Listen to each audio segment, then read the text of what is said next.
Hey, yo. Check it. Welcome back, hero.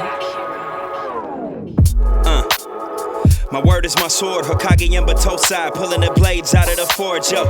Prior to my knowledge of the Force, was thinking Jedi, but through obtaining holocrons from both sides, I'm under gray skies. Everything that glitter ain't kyber crystal, my mind to lift you. In this time we shine together, disarm your pistol, yo. Welcome to the SwordCast, my wordplay, my swordplay when blades clash. Welcome to the SwordCast, my wordplay, my swordplay when blades clash. Welcome to the SwordCast, my wordplay, my swordplay when blades clash. Welcome to the SwordCast, my wordplay, my swordplay when blades clash.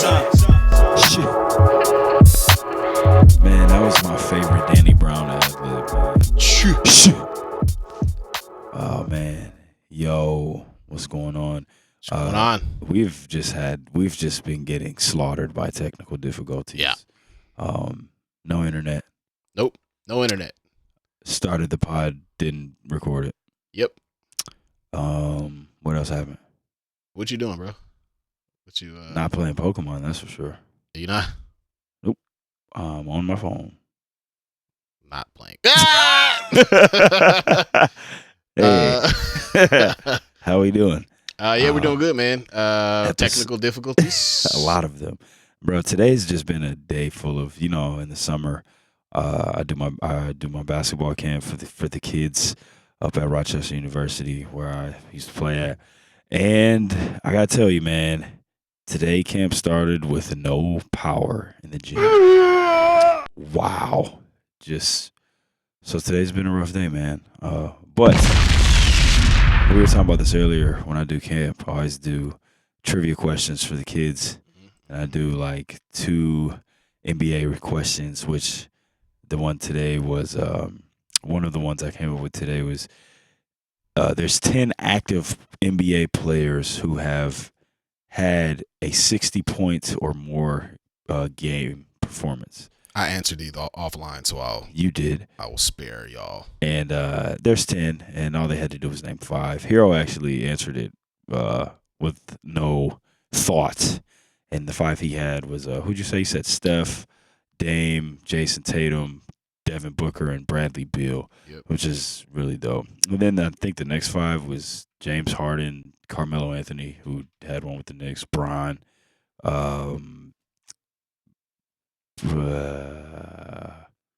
the other one? Klay Thompson. Yeah, Duh. Klay. And then the random one is Kemba Walker.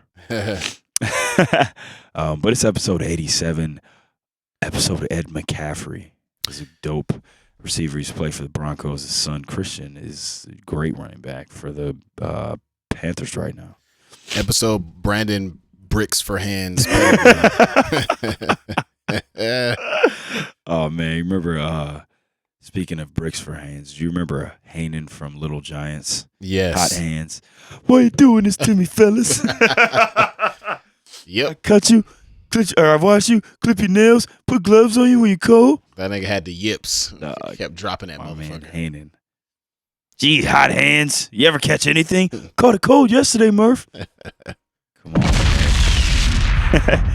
Little Giants. That's like the one movie where if I had to recite a movie word for word with like money on the line, it'd be Little Giants. I know that entire movie script. It's a good movie. Script. Good movie. Also, speaking of movies, I recently watched yesterday, as a matter of fact,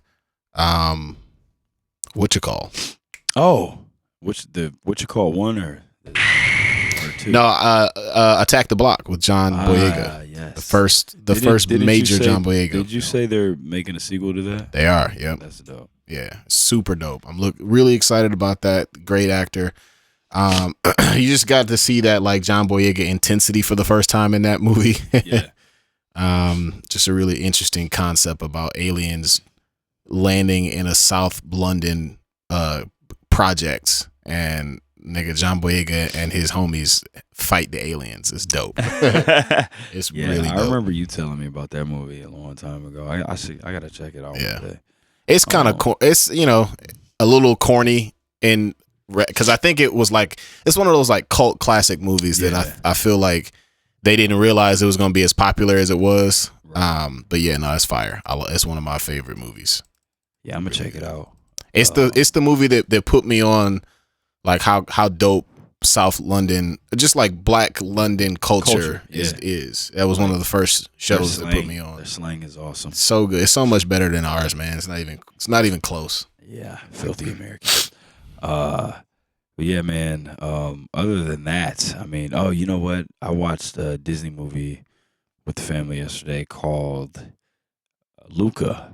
Oh yeah, how was that? It was really good, man. It's about Luca is a movie about the new Disney movie. It's about this boy. Like a half fish boy or something. Well, right? he's a sea monster. His family is sea monsters, and it's like it takes. I believe it kind of takes place on the Italian Riviera, like that area. And so the boy he's a sea monster, and his family, they're all sea monsters, and they don't want him to go to the surface, and he's supposed to stay away from the surface, and he's never supposed to go on the surface. And he meets a friend named Alberto, and him and Alberto start hanging out and being friends. And he goes to the surface with Alberto, and he finds out that when they go to the surface, they turn into humans. Oh, so he didn't know that initially. Yeah, he had no idea. So him and Alberto hang out. He teaches him how to like walk and everything, and it's just hilarious because Alberto thinks he has like the humans completely figured out, but he has no idea like what he's doing. And it's pretty funny. And basically, the movie's about him kind of wanting to, once he gets a taste of being on the surface and he meets like a little girl and they become friends, he likes doing that more than being a sea monster. And then he realizes, but the people on the surface hate sea monsters and they want to like hunt them and kill them and stuff. But it's a really good movie, man. It's hilarious and got some good friendship lessons in there too. So yeah, a little power of friendship going on. A little power of friendship going on. A little jealousy. Little. I was a jerk because he was being a jerk for a minute and then didn't realize that he was being a jerk. Fixed his mistakes. Which kids? Yeah, man. You guys are jerks sometimes. You go back, fix it. Kids are jerks. Friendship is worth fighting for. But yeah, man, it was a good movie. Anyway, man, what are you into currently, my friend? Dog, right now? Did you finish Mass Effect? Did I finish it? Of course I finished it. The question is, over. have I? No, it's not, bro. I'm now halfway through my second playthrough of the entire trilogy. Hey. So dang. Yeah, right. So I'm like, I've played a total of 6 Mass Effect games in the past like month and a half. Oh wow. I shouldn't say that. I've played through Mass Effect 6 times. Almost. I'm almost done with the second playthrough of Mass Effect 3. And dog, so I'm doing like all tech, all engineer kind of do. So I got like bro, this shit is broke. This shit is so easy. As I got a sniper rifle, god damn it, and I got a tactical cloak. Actually, not on this build. The engineer I just have. So I have a sniper rifle and I got a drone. I got a combat drone that got a rocket launcher on it. So I just send that nigga out. He just be chasing the enemies around. Then I got a sentry drone that I can just place in a specific direction. And it also has a rocket launcher and a flamethrower. And this is 3? Yeah. Okay. So I be like getting in my sniper post, but my drones have killed almost all the enemies. And my sniper rifle is like a one-hit kill, kind of jump off. And I also have fire and ice powers. I'm straight up like Todoroki. I've got an ice blast that can freeze people, and then they have this like power combo system. So I told you they got the biotics, which is basically like the force. The force, yeah. So you can, if you like, how similar is I've never played Mass Effect, but I've seen people play it. How similar is like the mechanics to like Infamous Second Son? It's not at all. It's more like Gears of, like the combat system is like Gears of War. Yeah, it's over the shoulder, yeah. Like cover based. But you add like a power system, like where you have a power wheel and you can choose a wheel, you can choose a power, or you can assign it to a trigger, and it like in Mass Effect 3 the cooldown is like 2 seconds. So okay. you have one. So with one, the power combos work like if I have one of my powers is to lift somebody with the force or with the biotics, and then I can slam them with my other. So once they're lifted or in a singularity, you can like string together some combos and stuff. But it's when you string them together, it'll like create a warp field and like explode. So it's like double powerful if you hit them with a combo. Wow, it's cold. It's really, bro. It makes you feel like a fucking god. Like you just be exploding through niggas. But that also works with tech powers too. So if you freeze an enemy and he'll literally freeze solid, and then you hit him with a fireball, right? Like an incineration blast. They're like the ice sculpture that what used to be your enemy just explodes into a million pieces. It's super satisfying, bro. And it makes this glass shattering sound. It's like Stone Cold's intro. It's like, right, bro. Exactly. That nigga white fucking. Hey, that nigga gimmick was, hey, I'm maybe racist, even though Stone Cold is actually super liberal. Yeah. But his gimmick was, hey, I'm a Texas good old boy, and I'm gonna drink beer and probably call you a name. I'm about about to catch 5 beers in one hand. Right. Dog, he sure did do that, didn't he? Hilarious. Yeah. So I'm about to be done, and then I'm gonna move on to Ratchet and Clank. I'm looking forward to that. Oh, Ratchet and Clank, man. The way that I've heard that described is imagine playing a Pixar movie that comes out in 2025.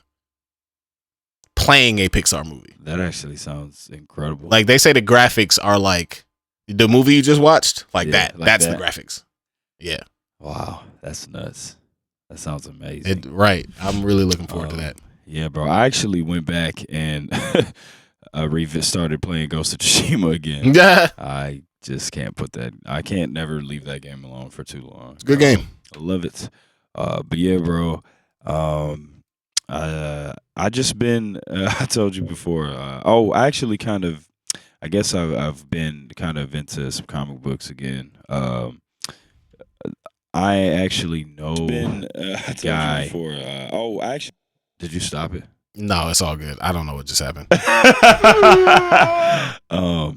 But so shout out to Nicholas Draper Ivy, man. He's like an incredible artist. If you guys don't know who he is, I met him in New York a couple years ago. I had a show out in Brooklyn, and then I ended up linking up with this company called Noir Caesar. Noir Caesar, they do like black manga, black anime stuff, really dope.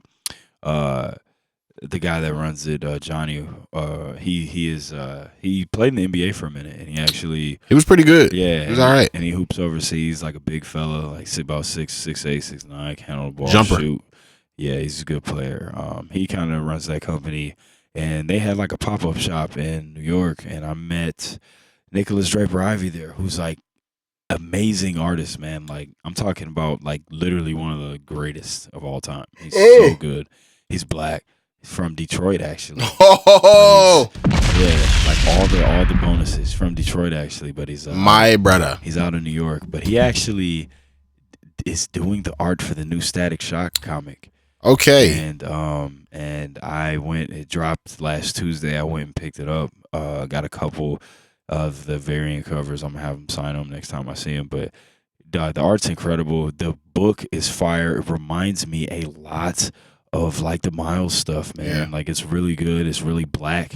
Right. You know what I mean? Like I think you guys should really check it out. I highly recommend. Oh, I'm already on it. Yeah. My question though, I haven't read it yet, but is it? And this is I'm a little bit worried about it because I know they're launching the whole Milestone universe with like Icon, right, and Static, and like what's the other dude? The black guy. They're all black guys. Black guy. There's like a. Anyways, are they gonna be in the DC universe, or are they doing just the Milestone universe? It seems like it to me. I'm not sure, but it definitely it's under DC. I know it's under DC as a publisher, but are the characters in the DC universe is what I'm confused about. It seems like it to me, but I'm not completely sure yet. Okay, pick that up. I'm sure somebody will let us know. Right. There's a new Shang-Chi book that's out, Shang-Chi vs. Marvel Universe. looks really dope. Grabbed one of those. There's a Star Wars Bounty Hunt. It's a Boba Fett book that's out, which I've been kind of waiting for a new Boba Fett comic to drop after, especially after his character was redeemed so properly. Yeah. But he's got a new story going right now that just came out, and it's what is it called? I think it's called Bounty Hunter Wars or something like that. I haven't read it yet, but I was waiting for it to, or War of the Bounty Hunters, I think is what it's called. And I haven't read it yet, but it looks really dope. I was waiting for it to come out because they had talked about it a few months back, and it looks really dope, man. So I'm excited for it. I'm always a fan of like some like silent. I love when comics start off with like silent panels with no words. And this one, it started off like that. It was really dope. So I'm excited to see where that story goes as well, man. So I just been kind of getting back into comics. But happy Father's Day, man. Oh yeah. We got Father's Day. Everybody, all the dads. If you got kids, man, happy Father's Day to your father, bro. Yes, sir. Myself, everybody, you got children. Who is just like your just favorite fictional dad? Oh man, what a great question. There's so many good. There's a lot of terrible ones, but there's some good ones. There's too. some good candidates. I mean, Uncle Phil is definitely up there from Fresh Prince of Bel-Air. Professor Utonium from Powerpuff Girls is definitely up there as well. Oh, that is a good one. Hey man, even Dexter's dad was pretty cool. He was. Bro, there was an episode where that nigga Dexter's dad was like a snowball ninja. Do you remember that episode? And his whole gimmick was that he would like pummel them. Oh no, Dee Dee would pummel Dexter with snowballs, and Dexter's dad had to like teach him the art of like snowball mastery. That was a good episode. Yes. Who else? I mean, Piccolo isn't exactly a dad, but he was a father figure for sure. Yeah, definitely, man. What about you? There's a lot of good ones. I love personally. I've always loved Minato from Naruto. Man, what about Master Splinter? Yep, that's another good one. Yep. Man, I love Craig's dad on Craig the Creek too. He's a great dad. Oh man, we forgot about fucking Greg Universe from Steven Universe. Yeah, Greg from Steven Universe. What was that song he sang when he first appeared on the show?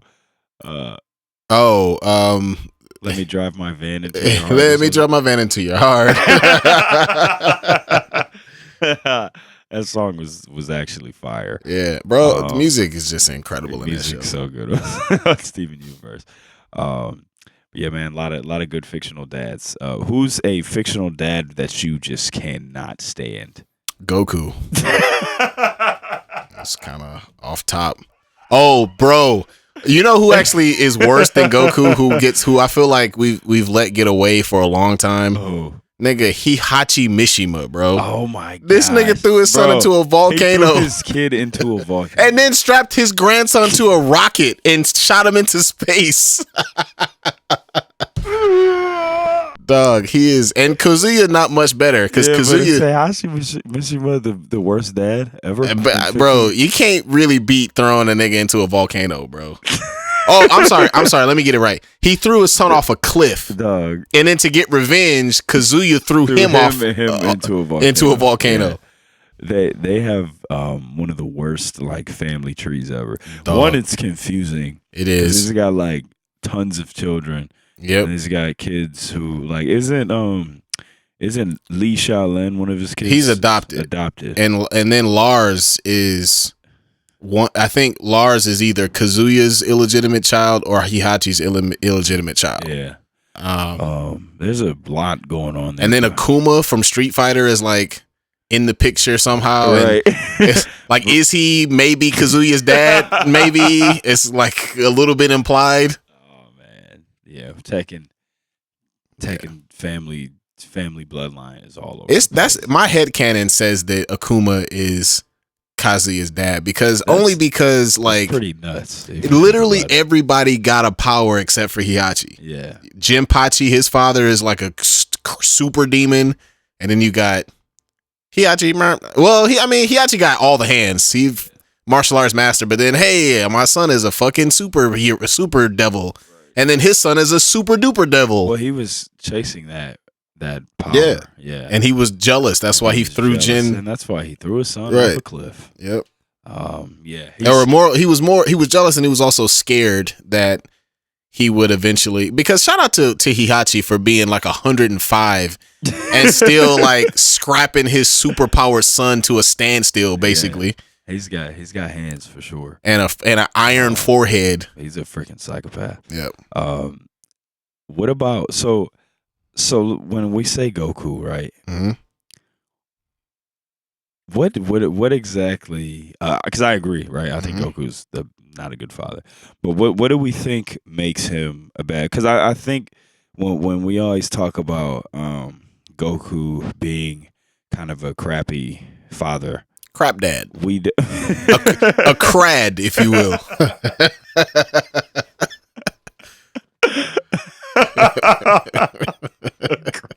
A crad, if you will. So when we talk about Goku being a crad, people don't usually go into detail. We just kind of it's just a reflexive response. Yeah. So like, what do you think makes him? Oh, I got a really good idea. A really good reason why. One, it's very clear that he has no connection to his children. Right. It's very obvious that he, like, not only does he not care about his kids, he like. It seems like he thinks that they're a hindrance almost to his training. Like he's annoyed by their presence. Yeah. I mean, just the idea that he would just fly off. Bro, he comes back to life after the Buu saga, barely met his youngest son, and then immediately after the Buu saga was over, hey, I'm going to go train with this random person that I just met for like 7 years. Right. Bye. Bye. And it just leaves. Bye. The way that he so here's a real world example. Okay. The father who like prioritizes his job over his children in a way that's like really neglectful. Yeah. That's sort of what Goku does, but in a really exaggerated shonen version of it. Right. I agree 100%. I think anytime he is definitely depicted as someone who would choose his training and fighting over his children any day, and also anytime they are saved, it's not because he's saving them, it's because he's having a chance to fight. Yep. And they're just kind of collateral. You know what I'm saying? You happen to be here too. Yeah, well, I guess you're safe now. I guess you guys are safe. You know what I'm saying? Yeah. So, yeah, man, I agree. I will say that and I think that they know. I think we all know this, and as a result, I do think that the Funimation dub of Dragon Ball Z and Super make him a little bit more fatherly in the American version, but in the subbed original Japanese, he couldn't be bothered with them niggas. Like, he just could not be bothered with them. Not gonna be able to do it. Yeah, man, I agree 100%. But let's discuss episode 2 of Loki. Here we go, man. If you guys haven't watched it yet, I would advise you to either pause it or fast forward a little bit. That's your spoiler warning. Loki, man, episode 2. What did you think? How did you like it? It was a little. I did like it. It was a little slow. I had to watch it again to like make sure I got enough of it. Okay. They moved the plot forward. I kind of be wanting to move the plot forward a little bit more, but we still got some good stuff. We saw Ravana, right? Yep. And to me, that is very satisfying for me because I've been like doing the whole like Mephisto thing, but with Kang. Yeah. Well, I think, okay, so let's talk about Kang. I think that I got a couple of theories. One is that the Time Lords are going to end up being the villains. Yes. Or the Time Masters, Twisters, whatever. So do you think that one of them do you think they're going to change it up a little bit, and one of them is going to be Could be Kang, sure. Yeah. I mean, so I'm glad you said that. That's not how it is in the comics. They could change it up so that Kang is like one of his identities, one of his aliases could be one of the Time Twisters. which is, I keep saying time twisters because that's what they were in the comic. They are villains in the comic, and their whole plot, it's not about the multiverse necessarily, but it is about in the comic specifically. Yes. They made it to the end of the universe where like time ceases to exist and everything ends, and they're now traveling back in time to make sure that they survive. That's their whole motivation, and they may end up doing something like this. But I mean, look, man, I think they're gonna change it to some extent to represent this multiversal thing. Yeah. And there are more seeds planted for some sort of secret wars, bro. Like, yeah, that's definitely a possibility. Do you worry? I thought this episode, I did think it was slow. I do love, there's a lot of good Easter eggs in it, especially the Ravonna thing. I really like that. We talked about how, in the last episode, how, that's a big sign that Kang is going to be involved in some way. But do you worry? Because this episode did kind of seem like it might be getting a little timey-wimey, like kind of how Endgame was with like the time travel and everything. Do you worry that this show might, I guess, because like time travel is it can be really good or it can be really bad. There's usually like not in between. I think I'm more okay with it now because literally the show is about the fucking time patrol or whatever. And in game, it was a little timey-wimey because that shit came out of nowhere. Like, wait a minute. Y'all niggas doing what? Y'all are straight up Rick and mortaring yourselves back into existence. Like, it's sort of weird. Rick and mortar is what I say, by the way. Brick and mortar. Oh, man. But yeah, bro. I agree. But I did like the episode. Thought it was good. I'm excited for the next one. What do you think? Lady Loki and Loki team up at some point? I would think so. I would think so. I would think that there's obviously a greater threat at play that maybe she knows about that no one knows about right now. Yeah. And and it could be one of those situations. Yo, so one piece of evidence that points to the idea that Kang is around there somewhere. I'm still not convinced that we'll see him. I don't think we're going to see Kang in this show. Okay. I think that that his existence will be implied. Yeah, I would agree. I think his existence and maybe even a name drop, but I don't think Marvel will ever like drop a huge character like that in these shows. I think we'll get a lot of Easter eggs and a lot of like I said, maybe a name drop, a lot of hints, a lot of setting up a lot of things for like the movies and stuff, but I just don't see stuff like that happening in this show. I don't either, but what I do think is an interesting piece of evidence to support his existence is the fact his relationship with Ravonna, Princess Ravonna, and the fact that she seems to be the only person who has ever met or talked to the Time Lords. Yeah. Which is interesting, and which is another thing that kind of makes me think that they will change things up and Kang will be one of the Time Lords. Possibly. The only thing that keeps that I'm a little bit on if that happened, it wouldn't surprise me. However, I also think that that's easy. Like that's kind of an easy thing to do, and you already know they're gonna try to fuck us. They always do. Nope. Nice try. This guy's name is Brian. You motherfuckers. That shit was so bold. I can't even believe they did that. That shit was like not even in good faith, bro. Like, come on. Oh man. Yeah, I can't forgive them for that. Yeah. But they're gonna try to trick us. Like it feels a little too easy. Or maybe I'm giving everybody else more credit for being more nerdy than they are. Yeah. Because for me it feels like they even make him look kind of like Kang. Yeah. Which is like, all right. Yeah, for sure. Like if you look at the statues. Yeah. Yeah, there is one that looks the one in the middle. The one looks exactly like him, and it also even has the kind of eye thing that he has. Looks just like him. And also the fact that in almost every scene, Ravonna is like right inside of him, like in front of him every time. So that's a good cinematography right there. Indeed. So I would agree, man. But yeah, I like this episode. I'm excited for the next one. How many episodes is Loki gonna be? 5? I don't know. 4? 1. 1. It's over. It's all right. It's done. So far, the episodes have been an hour though. I was gonna say I'm good with the length. I think that I'm definitely satisfied with the length. They're not doing the whole like 10-minute credits and then like a 20-minute episode, like how they're known to do. 6. Fuck. Trash. At least okay, so look, nigga, this see, all right, bro, this what they doing, dog. This what they doing to us. Oh man. The ones that they give us an hour, they only gonna give us 6 episodes, but the ones that are 30 minutes, they give us like 9 or 10. Yeah. You little motherfuckers, dog. Man.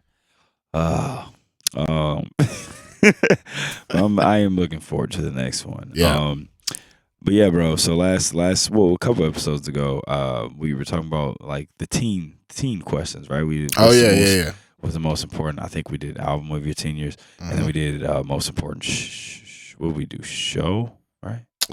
Movies. We did games. Album and games. Yeah. So this time, I want to know what is the most important movie of your teen years?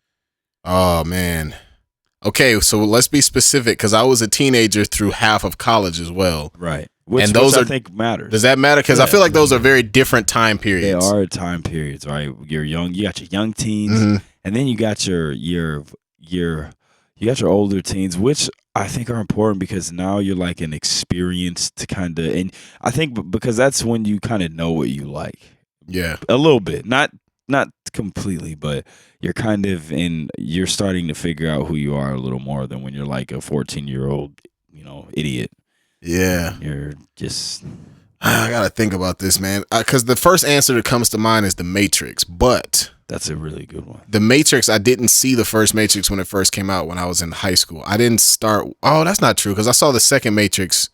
That's it. I would say The Matrix because I didn't see the first Matrix right when it came out, but I had seen it and was already a huge fan by the time the second one came out because I saw it in theaters, which is really interesting. Shout out to Father's Day. Shout out to my dad. A quick Perry Hall story. He had the exact same relationship with Star Wars when it first came out. Because he was like it came out in 76. He was like the perfect, like he was a little older. He was like in his but like the right age to consume it and like for like that period of pop culture. I think he was in his late 20s at that point. Like 29, and he remembered when Star Wars first came out. He was like, "Oh man, I'm not gonna follow the hype train. I'm a hippie."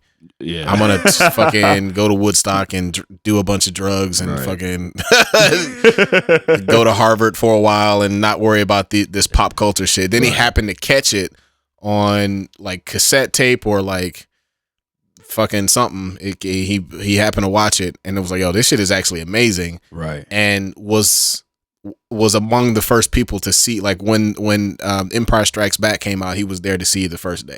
And that was my experience with The Matrix. I didn't watch it at first because the hype was too big. I'm like, man, that shit look weak. Like, blah, blah, blah, blah, blah. And then I watched it. It was like, oh, this. And then my fucking mind exploded and was like, fucking best movie ever. Yeah. And then when the second Matrix came out, I was there day one. And even though it was a little actually, I will admit, the second and third Matrices, when I was younger, Matricide, right? When I first saw them, because I was like 16 and then like 19 when they came out, I was sufficiently blown away by just the fighting and the action and all the effects. It wasn't until I was grown that I realized, like, wait a minute, did those movies suck? Kind of like in terms of like the story that was being told and how different it was in terms of the tone. It's clearly nowhere near as good as the first one, but at the time I didn't really think about that. Okay. But The Matrix, bro, like that shit, bro, the best performance of Samuel, or not, dog, am I the white interviewers that always confuse Lawrence Fishburne, all the black people that look alike, and Samuel L. Jackson. Do you see that Samuel L. Jackson interview where he like got mad at the interviewer because he had compared him to he confused him with Lawrence Fishburne and started talking to him about Lawrence Fishburne movies. Oh my God. And then Samuel L. Jackson was like, I am not Lawrence Fishburne. But yeah, that's his best. Oh my goodness. That's his best performance ever, in my opinion. And just Morpheus, bro. One of the greatest characters in the history of fiction in general. Morpheus. Do you think that's air you're breathing? Boom. Mind blowing explosion. What about you? I agree. That's a really hard question. I think I would have to say, oh, you know what? Honestly, bro, probably Revenge of the Sith, man. I think because that came out in 2005. I was really big on the Star Wars prequels. Obviously, I always talk about them. Episode 1 was the first one I saw in theaters.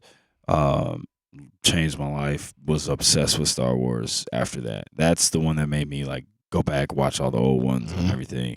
Episode 2, but like Revenge of the Sith, bro, that was probably like how we love and anticipate all these Marvel movies. Like, I think Revenge of the Sith was the first movie that was a part of a like trilogy or a story that I was just like dying and just couldn't wait to go see it. Like it was the first day, you know what I mean? Like old enough. I was a teen. I was in high school. I think it came out in 2005, right? Yeah. So I was like 15, you know what I'm saying? Something like that. And just really, I was like 15 or 16 and just being old enough to. I was 16 when it came out. Just being old enough to understand the story and old enough to appreciate something that had been built over time like that, like how we do now with the Marvel movies when they're coming out. And really like that movie probably solidified like my undying love for Star Wars. Like, so probably that. Definitely Revenge of the Sith. And also like I don't think up until that point, I don't think I was ever more emotionally invested in a movie either in the movie theater at the time at that age. You know, like I flat out cried when Order 66 was happening. I was in there like this. Right, Like I remember being in there with my stepdad. That's my guy. He's the one who put me on Star Wars, and I remember just being in there with him, and I was just like, I was so mad. I was so mad at Anakin. You know, when you're that age, you can't control your emotions. So I'm in there. Right. You know what I'm saying? Mad. It was people in there bawling. It was just a nightmare. It's a nightmare. But I'd probably have to say Revenge of the Sith. Dog, that's one of the most uncomfortable moments ever. Like when you be in the theater and you just see somebody like ugly crying in there. That's what was happening. It was some ugly crying going on. It kind of takes me out of. I'm like, bro, Skywalker. What are we going to do? What are we going to do? What are we going to do? Right, and cut that nigga down, dog. Bro, I think one of the most outrageous sequel trilogy rumors theories that I heard. It might have been a joke, but niggas was saying that kid was Snoke. That's hilarious. That is funny. That's actually hilarious. I don't think that kid's Snoke, but that's still funny. But yeah, man, I would probably say Revenge of the Sith. And then if I had to pick another one, bro, it would definitely be, even though I was not yet a teenager when this movie came out, I did watch it when I was a teenager, and that would be Crouching Tiger, Hidden Dragon. And obviously, you guys know that's my all-time favorite movie. But that's the first movie, not anime, but the first like film that I watched, I think, with subtitles. I think that was like the first one that I watched where I had to like read the subtitles. So that would be another one. Yep. But yeah, man, staying on the teen years question. Last time we talked about albums and games, but this time we got movies. And what do you think was the most important show of your teenage years? I consume. We're asking the heavy stuff now. Yeah, I consume TV differently back, and TV itself was different back then. Yeah, because there wasn't like what do they call it now? Like prestige television, the way that it is now. These like really, really well done shows. That was not that common. Well, I mean, it could be a cartoon, it could be anime, it could be a just a show. Like and Samurai Champloo. I mean, it's not even if we're opening it up to like anime as well. I would open it. It's no question that Samurai. It's either Samurai. It's Samurai Champloo and Heroes. They came on ABC, and the reason why is because those two shows played a huge role in the creation of the character Hero, as in Hero Beats, right? Like, obviously Samurai Champloo, like, I mean, we've talked about that to no end. The characters, the music, the artwork's just an incredible piece of art. I discovered it when out in 2005. Before I discovered it before it came out on. Look at me, I'm motherfucking. I discovered it before it came out on Adult Swim. We had to I forgot where we downloaded it from, but we downloaded it in the dorms at Cranbrook in Japanese and watched it like a full year before it came out. Oh, that's crazy. And yeah. See, I saw it when it was on Adult Swim. Yeah, I watched it again, obviously, when it was Adult Swim, but we downloaded the whole joint. Me and the homie Brandon, rest in peace, downloaded the whole joint off like LimeWire or some crazy back in the days peer-to-peer system. So like obviously that was hugely influential. And also Heroes, man, like that show, that like, is it my favorite show of all time? No, it got kind of trash after a while, but like that was kind of the beginning of like the superhero wave that we're in now. Like I would say maybe like the X-Men and like Spider-Man movies. I remember the show. I don't think I've ever seen it, but I remember when it was out, and I remember, I just remember the font. From the show, the Comic Sans looking. Yeah, I remember. I do remember it being pretty popular when it was out. Yeah, man, it was pretty. They had some creative takes on powers, man. Yeah, and it was during the writer strike when they had that writer strike in the mid 2000s. So they kind of started just saying all kind of crazy shit after a while. But they had some pretty creative powers, man. Like the main bad guy, his name was Sylar, and his power was that he could like. He was kind of like Karnak from the Inhumans, where so here's how they applied it though. He could understand like how things work because his dad was like a watchmaker and all whatever allegory you want to use. And then what he does is he literally like cuts your head open and like looks at your brain and like figures out how your brain is doing the power. And then from there, he can take your power after he figures out how to do it. And he was like the main bad guy. He was a really dope character. Then you had Peter, who was the main character, and he was basically like Hope Summers, where he could like anybody's power in his vicinity he could take and amplify. Then you had my favorite character, Hero, which is where I got my name from, part of where I got my name from, the Japanese guy, and his power was control over the space-time continuum. But that was the first time I had ever seen that power fully explained. Where at first we thought it was just he can control time, but really what it was is he can like space time is a thing that's connected. So if you can control space, then you also can teleport as well. If you can control time, then it also means you can teleport. It leads to other powers. Yep, and that was the first time I'd ever seen it explained like that. It was all kind of dope powers, man. You had one little kid that had technopathy. He could control computers or any kind of technology. There was a dude who, the guy who played Marlowe from fucking, from The Wire, he had a power where he was on that show? Yeah. Wow. Where he was a kind of a minor character, but he had a power where he gained super strength based on your fear. So the more scared you got, the stronger he got, which is pretty dope. That's dope. It was dope, man. It was a very high potential show. Yeah. They had a lot of really, really good ideas at first. But they just kind of fucked around too much once they had the writer strike. But anyways, seeing superheroes is a really like modern story about superheroes. It was the beginning of that superhero wave, along with like the first X-Men movies before they got trashed, the first Spider-Man movies before they got trashed. It was a part of Blade, right? Yeah. When that superhero wave first started, Heroes was like the first TV show. To be Live a part of it. TV show, yeah. Yeah, it was dope. Well, it started off dope and got disappointed, but still very important. Right. For me, I would probably say, obviously, Samurai Champloo, found him when it was on Adult Swim. I remember, when you just kind of stumble upon something, you rarely see the first episode. Yeah, like you usually catch something in the middle. Mm-hmm. I actually caught the very first episode. That's fire. And I just remember, the thing that, just the scene where they have where it like goes back between what's happening with Jen and what's happening with Mugen, and it does like the record scratch thing. Bro, I was just like, yo, what is this? You know what I'm saying? Excuse me? You did some hip hop shit?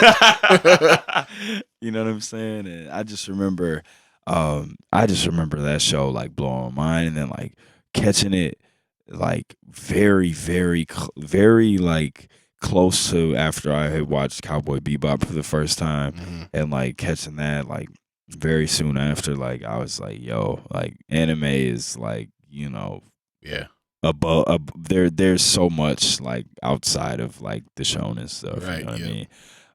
But you know, another one would definitely be and it's my favorite show, man, Avatar: Last Airbender. The reason I have to say that one is because now that's the first show that I ever watched where it was like appointment television for me, where it was like, I gotta be home and watch this next episode. Like that was the first show that I watched in real time, where I was like keeping up with all the episodes and like trying to not miss any episodes. And like, when was the first season of Avatar? What year? I think I was in I want to say 2005. I think I was in like the 10th or 11th grade, and all I remember is they did a really good job of promoting that show before it came out. I remember the promotion. All I was saying is like, yo, are they about to have like an anime on Nickelodeon? Because it looked, you know what I'm saying? It looked like an anime show. And I remember just being like, yo, this show looks crazy. Like, I got to catch it. I remember watching the first episode and just trying to get my friends to watch it, and everybody was kind of like, you know, too cool for that at the time. And I was just like, I was like amazed by it, and I was like super into it. And I remember I watched the first 2 seasons. I watched because I was still in high school, I think, when the first 2 seasons had came out. And then what happened was I never finished the show because I went to college before book 3, when book 3 came out, so I never saw it. And then with the movie, geez, did they make a movie? They never made it. No, they didn't make a movie. No. But anyway, when I was in college, I was like, oh, you know, I never finished it. So then I went back, and I remember I bought the DVDs for all the seasons and just started watching it from the beginning. And then I finally finished book 3, and then I was like, yeah, it was the best show ever. Hey man, I made a bad call with Avatar, bro, because I remember when it was being advertised. Yeah. And I remember thinking like, man, that shit look weak. Oh, no. See, I had the opposite. I thought it looked crazy. Because you know why I thought it looked weak is because I saw that they were trying, because this is when I was in pretentious anime mode. Yeah. And I could tell that it was like, it looked like knockoff anime. Okay, I could tell that it wasn't really Japanese. I was like, man. See, I was like, because at the time, outside of like maybe Teen Titans, like the original one. Yeah. I don't think there had ever really been. I don't think they weren't really doing American cartoons that had like that Japanese influence like that. So, I think Kim Possible did a little bit of that. Yeah, okay, I could see that. But you're right. I think Teen Titans was one of the first ones. Yeah. So when I saw it, I didn't really know what to expect. To me, I was like, yo, this kind of looks like anime. Like, I'm definitely gonna check it out, and it was fire. And so that would be one of mine, man. So. And so I was just going to say, the reason why I regret that is because I made a conscious, and also the fact that I went, like, that was a tough period for us because we were, around that time, we were going off to college, and it was hard to watch TV all the time in college. Yeah. So it was like, I was like a little too old. If I had been a little older or a little younger, yeah, it would have been perfect. And I would have been able to like, I would have just so happened to catch. See, that's the thing. Even if I decided that, I don't know about that, it would have been likely that I would have just like happened to catch an episode. And then as soon as you watch one episode, you'd be like, oh, this shit actually is incredible. Right. But since I was in college at the time, I flat out like didn't watch it at all until like I watched it like alongside of other people who watched it, but I was never really invested in it until after I graduated. Right. And that's understandable. And I mean, that's another show, man, with a really good first episode. That's another show where I caught the first episode.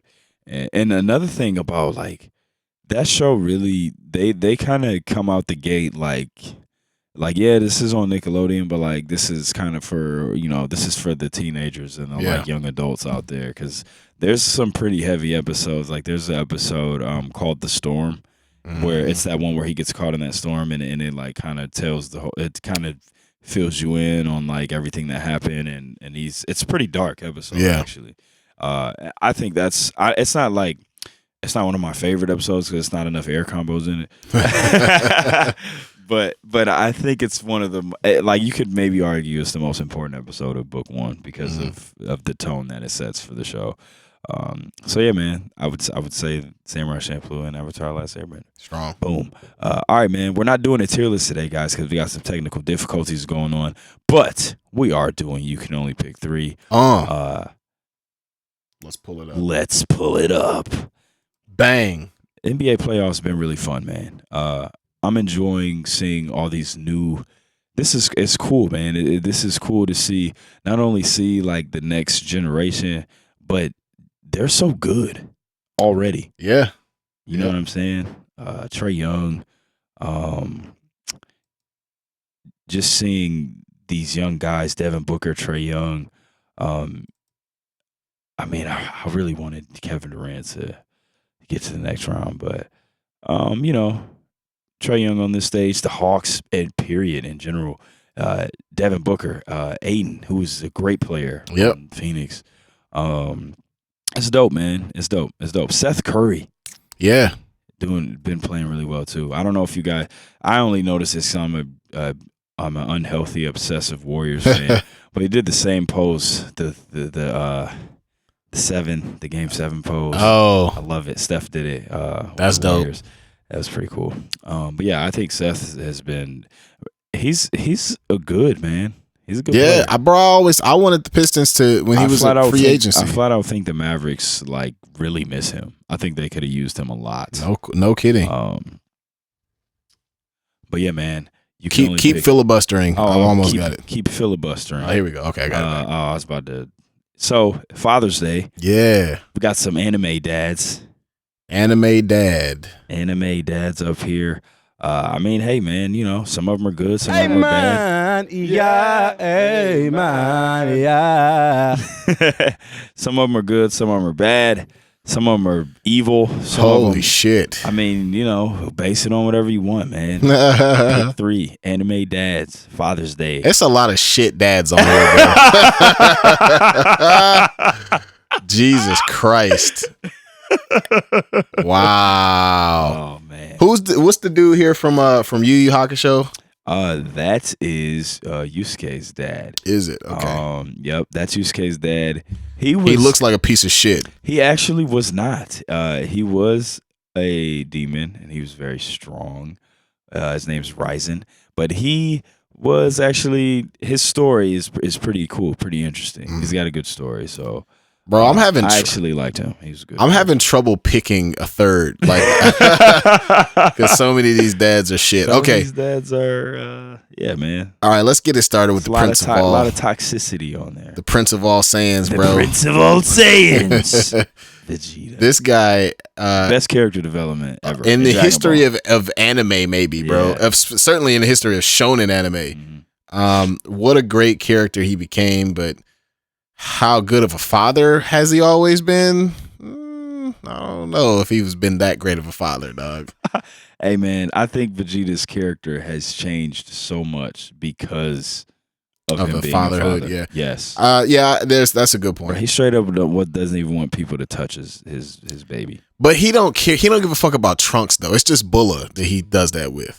I think he does though, bro. I think it just took him a while. I think you don't really see it, and you don't see it until Super. But why don't we put it like this? He's a straight up dad, bro. Like he don't give a fuck about grown Trunks. Yeah, it's future Trunks. Fuck future Trunks as far as he's concerned. Yeah, I agree with that. But you're right. Like his actual son, he's a straight up family man, bro. He is, no doubt. Like I would even argue that Vegeta is more. I would even argue that his goals now are to reach this level of strength more so he can Protect always his protect family. his family than to be stronger than Goku now. Oh, I agree. I definitely and agree. you can see that in Super. So Yeah. I think the thing that I'm having trouble with is the way he treats Future Trunks. I mean, it's really like he antagonizes him, bro. Like, and Trunks be like, bro, fuck you, dog. Like, you know how many times Future Trunks has been killed in front of Vegeta without him giving a single fuck about this shit? But this was also when Vegeta was a complete jerk. That's true.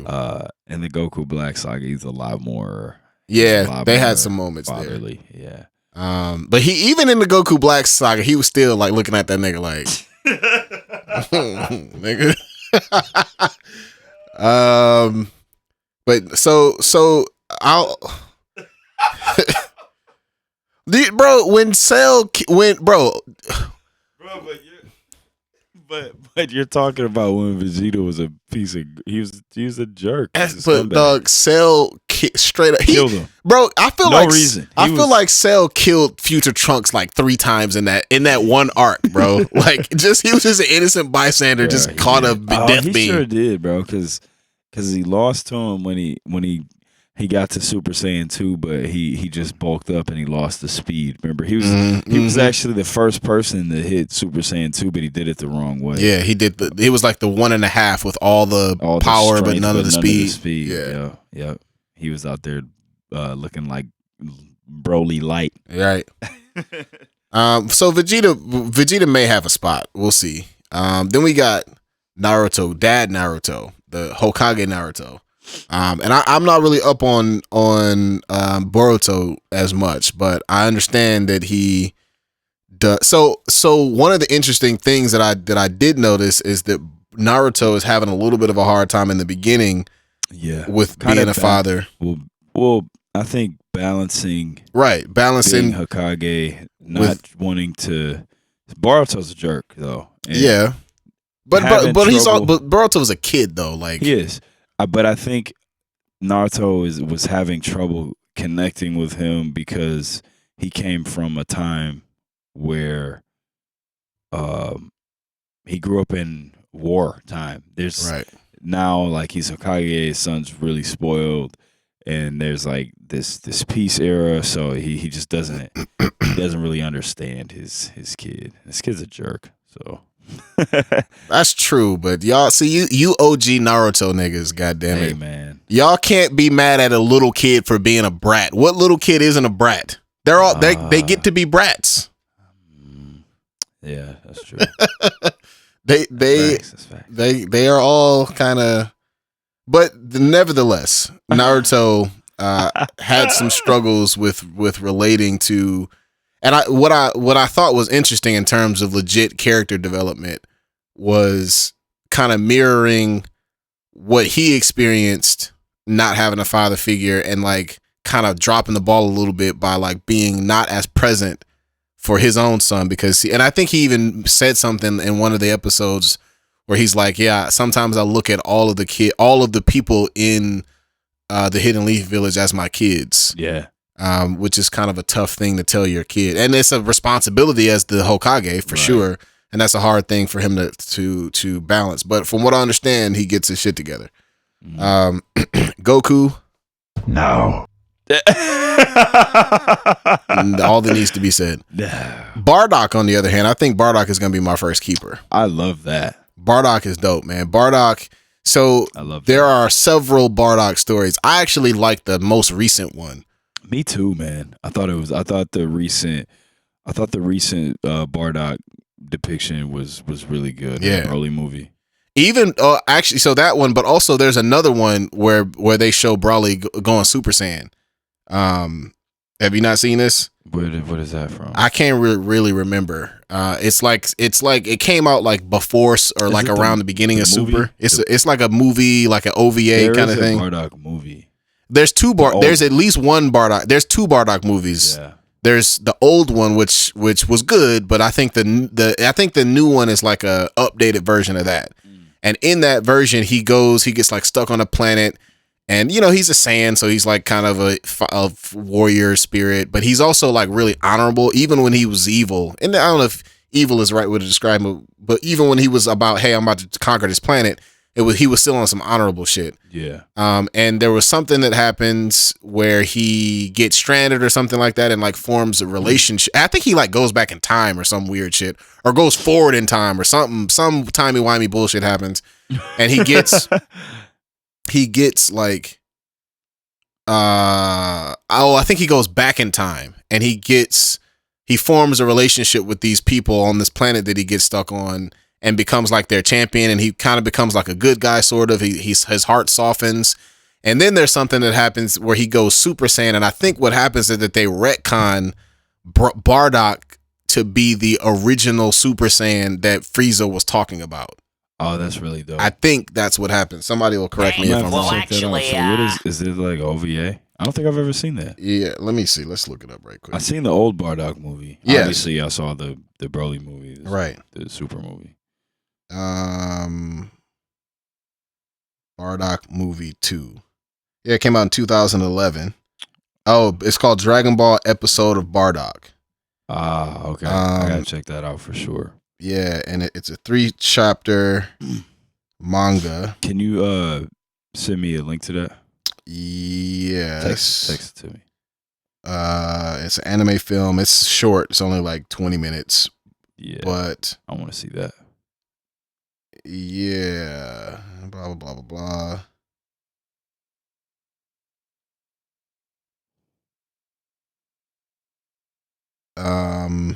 Yeah, and there's like, oh, you're right. And then there's like so that's what happens. That's what happens. He fights he goes back in time and fights one of Frieza's ancestors. And he goes Super Saiyan and beats the dog shit out of Frieza's ancestor. I'm really upset that I've never seen this. I don't understand how I've never seen this. Yeah. And then he like, that's how the legend of, hey, watch out for Super Saiyans, that's when that started. That's how that got passed down. Ah, okay. So yeah, it's dope. I'm here for fire. That's I might have to actually watch it again. Yeah. And yeah, so it's dope. And he has like he's an honorable dude who like just wanted his son to have a better life and not get exploded by a mad racist space wizard. Monkey niggers. Right.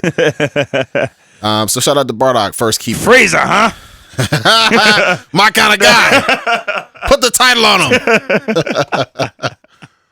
him. Said your name is Frieza, huh? Nice to meet you, Freezer. Oh my God. All right, then we got Minato. I'll just say this is my second keeper, and I'll let you do all the talking on him. You already know. You explained to me. Oh, you know what? Okay, I know what I'm gonna do here. Okay, So you explained to me Ryzen. I don't know. I don't really remember him from the first time I watched Yu Yu Hakusho.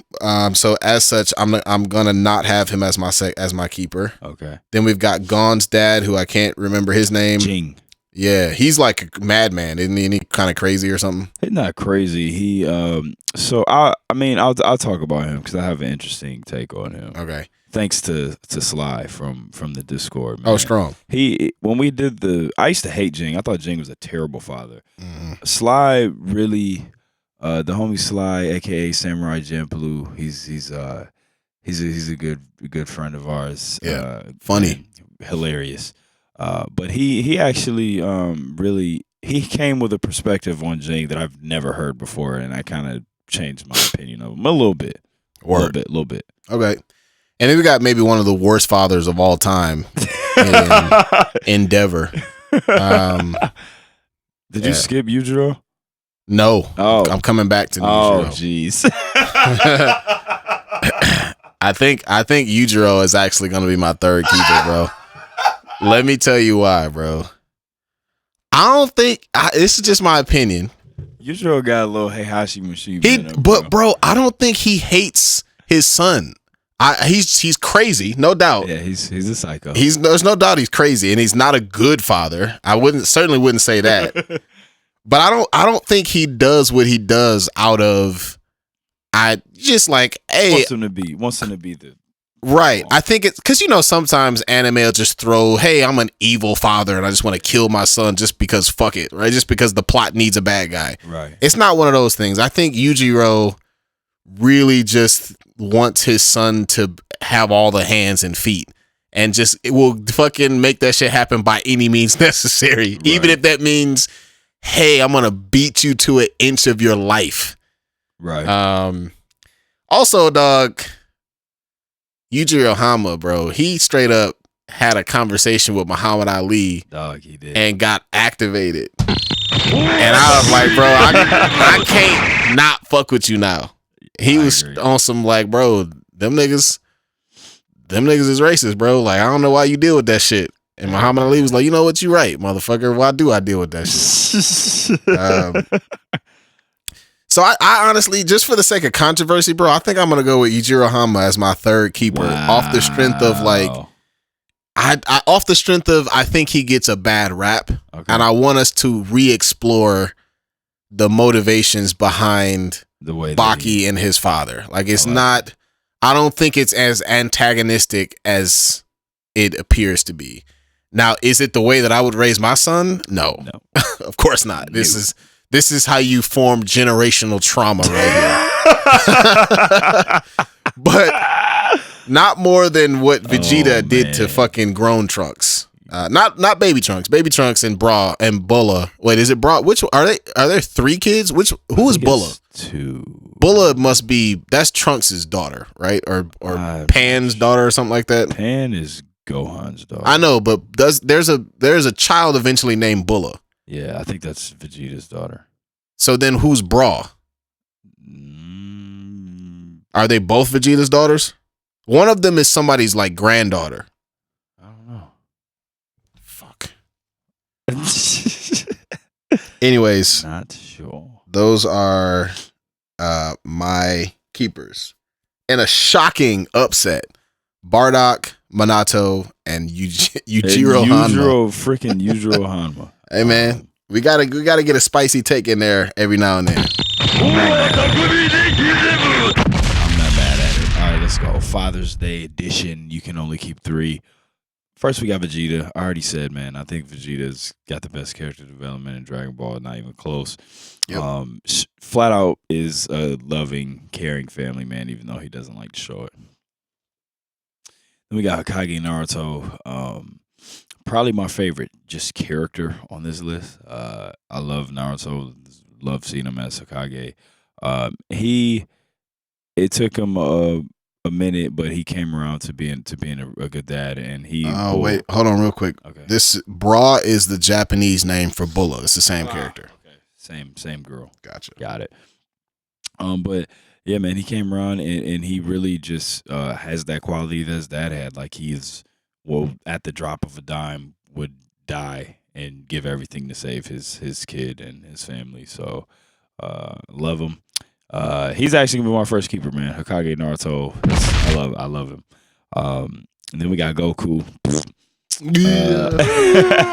Then we got Bardock, another dad on this list who, again, like was willing to risk everything to save even knowing that he would never see his kid again, just to give him a better life and to save him from what was about to happen to his planet. Bro, this nigga got in front of a death ball, and said, "Hey, dog, not gonna happen, bro. Not gonna be able to do it. Not gonna be able to do it." You know what I'm saying? So I love it. Then we got my second keeper, the Yellow Flash, Minato. Again, man, another character who gave it all to save his kid, knowing that he wasn't gonna be there to watch him grow up. Just amazing. Such a good character, man. I love. Do you Minato. think there was a way that Minato could have survived? And are you disappointed that he didn't? I think I was very disappointed that he didn't, because he's such a good character, such a cool character, great character. Do I think there's a way that he could have survived? Yes, I think the Reaper Death Seal was a bit. You know what? I can't really say, because I think that he did. I think he tried to resolve the situation as fast as he possibly could, and it called for him, unfortunately, dying. So it's tough. Yeah, man. It's a tough call. But he's gonna be my second keeper for sure. I think if think there could have been a way where he could have used his flying Raijin and Yeah. transported somewhere else. Right. Yeah. That's what I was thinking. Yeah. I think he could have, but you know, we never know, man. Then we got Ryzen, Yusuke's dad, man, who we think is this like evil demon, you know, because once Yusuke finds out that he's got like the demon bloodline, and you know, you think that his dad is like this evil maniac demon because he's like super powerful, and he was like the most powerful demon, but you know, his story is kind of dope, man. He was like a demon, and he ended up meeting.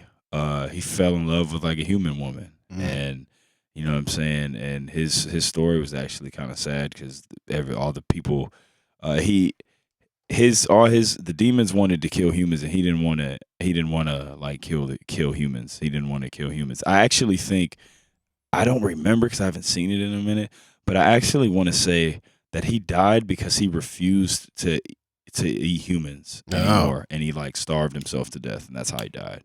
I actually think that's how he died. Is that why he looks so emaciated right here? Yeah, I think that's how he died, because he straight up starved himself to death.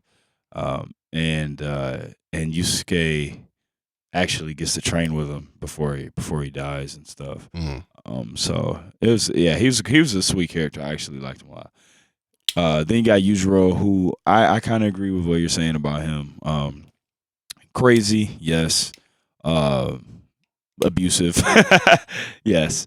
But I don't think it's from a place of hate. I think he just, I get it. I don't think he's like a hateful father. You know who he is? It's kind of, here's an interesting comparison. He's kind of like the anti-Goku in that he likes to fight just as much, but like for the benefit of his son. But like to the detriment of his son, right, almost. Where it's right. like he loves to fight so much where he's like, hey, don't you want to be fucking strong as hell too, right. like me? Yeah. All right, let me throw you off this cliff. Beat you up, bro. Right. It's like he like it's like he's like too obsessed with it, and like wants his kid to be just as obsessed with it. Yeah. Then we got Jing, man, who, like I said, Sly, the homie Sly from the Discord. He really kind of changed my opinion on Jing, because before, you know, I was like, man, this dude's the worst dad ever. You know, his son was born, he took him to his sister, and then he like his, you know, Gon was raised by his aunt, and then he never saw his dad. Never came back for him. Like he never came back for him. Never saw him again. Never heard from him. So you know, I'm like, oh man, this dude's a jerk. And then you kind of find out. Then Gon makes it to the at the end of the show. He makes it to the I don't remember what it is, but it's like a big hunters like summit thing, and his dad's there. It's the first time he sees him, and his dad just kind of like runs away from him, pretty basically. You know what I'm saying? And his dad's like, if you want to see me, you know, you gotta come, you gotta make it to the top of this rock, right? This crazy, people like die climbing it and stuff. And I was like, this dude's a jerk. But going back, right, the way that Sly made me kind of look at it is, so you have Jing, he's the greatest hunter ever. He's the greatest hunter of all time. He's the greatest hunter of all time. He loves hunting so much that he loves being a hunter so much that he couldn't stop doing it because his son was born, right? Now, normally I'd say this dude's a jerk. He dropped his kid off somewhere and never checked back for him. But then when you look at the way that he set up ways he cared, because the way that he ensured that his son would eventually run into him, and also set it up to where he wanted his son to be a hunter too, right? And he made sure that his son followed the same path and would become the same thing that he was. You know what I'm saying? Before they met, it's almost like he basically trained him without training him, without being there, and set all these things up for him along the way to when they did finally meet, he would be ready to go on an adventure with him. And he loved what he was doing so much that he couldn't stop doing it. Which, I mean, it's different to look at it like that. Like somebody that loves what they're doing so much, and they're pursuing something that they love so much that he just couldn't stop. Yeah. So what I say is, like, what I'm talking about is the things that he did for him was that he left him a tape, and his aunt she never would give it to him for him to play it, but he finally played it, and it was a message from his dad, and then it was like he's meeting people along the way that his dad kind of put in place for when he got to certain spots. He would, you know what I'm saying? He would know that it was his dad's way of communicating with him. You know what I'm saying? So I actually think that's dope, man. And then he ends up getting to the top of the mountain with him that he makes him climb, and then they sit there and they talk. So I look at Jing a lot differently than I used to. Then we got Endeavor. Hold on, wait a second. Okay. Let's be careful with Endeavor spoilers, because I haven't read the manga in a minute. Oh, okay, yeah. And I know that there's some stuff out there. Yeah. I won't spoil nothing. Endeavor, definitely a jerk, but is kind of attempting to be on the right path. He's working for his children's love after being a jerk for so long. Yeah. And they're giving him a hard time. And they're giving him a hard time, which he fully deserves. So we got Naruto, we got Hokage and Naruto, we got Minato. My third keeper is gonna be Bardock. Strong. But I do have I kind of want to pick Yujiro too. I'm telling you, Doug. But I'm gonna go Bardock just off the sacrifice, man. Yep. So I'm gonna go Naruto, Bardock, and Minato, man. So that's fine. Hey man, episode 87. Thank y'all for listening. No tier list this time. Yeah, man. Maverick Hunter's out now. Make sure you guys listen to it. Heroes got the joints on there. Clash of Titans video out. Memory Card video out. Dear Summer video out. Check those out, man. And we got more stuff coming. Hopefully we get back to doing some shows, man. A little more consistently. That would be dope. And again, working on this little 5 to 7 minute, no dialogue, little martial arts movie. Gonna be shot entirely on a phone camera. Gonna have a dope soundtrack. Working on that. Boom. Yeah, look out for that too, man. Boom. Yo, also I haven't actually officially talked to Noveliss about this, but it's happening right now. Some new special event SwordCast content. Where me, friends of the show, Edmund, and Josh. And Noveliss, if he wants to get down, I don't know if he wants to get down. The hot sauce. We're doing the hot ones challenge.